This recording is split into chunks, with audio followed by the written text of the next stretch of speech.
What's up, you guys? Back with another banger. This is going to be my first tutorial video that I'm dropping here. I'm going to be dropping on TikTok, Instagram, and YouTube, so you guys can stay tuned for that. All right, so we're going to start off with the 2-guard all the way open, and we're going to debulk the canvas, so we're going to be able to see a clear view of what we're cutting and where we're cutting. Pay close attention to how I'm scooping out once I get to the top. And that's what you guys are going to want to do, so you guys are going to create such a harsh skyline with the transition from the end of the taper to the top of his head. Now that we've debulked and we have a clear canvas, we're going to go ahead and set our initial guideline. This is going to be a clipper all the way closed. I recommend using a clipper and not a trimmer just because they are very sharp.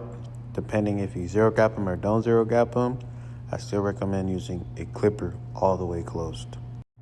As you guys are going to see here, it almost looks like there's an arch in that line I'm making, which there is. What this does, it ensures that your lineup is going to be a lot more darker and defined in the back. And I recommend you guys use this technique if you guys want to get a blurrier and more enhanced taper. So right here, I'm going to slap on a 1-guard and we're going to close the lever all the way, going up about a full inch. Now that we've gone up about 1 full inch with a 1-guard closed, now we're going to open up that lever. And you're going to go up about half an inch, flicking out into the top of the taper. Now I'm going to grab my 1/2 guard and I'm going to close it all the way up, going up about half an inch.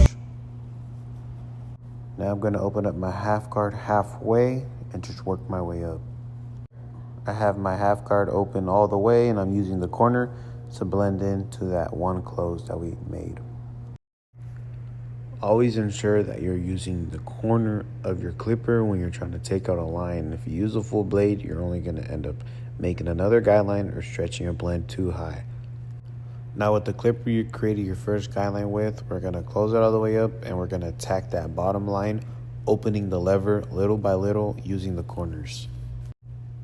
Right here I'm using the corner of my blade just to get a nice soft blend. You're going to attack any dark spots that you see until they disappear. Now we're grabbing our 1.5 to blend out that line into 2 that we initially started with. And right here I'm still playing with the lever just so I can get a nice soft blend, and I'm going to come back and touch it with my 1-guard.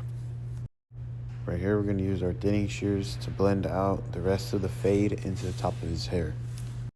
When using thinning shears, you don't want to dig too deep into the bulk because you'll create bald spots in the blend. And right here, I'm repeating those same steps on the other side of the taper just to get it nice and even. Now I'm just repeating the same steps on the other side of the taper, so I'm going to go ahead and fast forward this video for you guys. Stay tuned for the end results.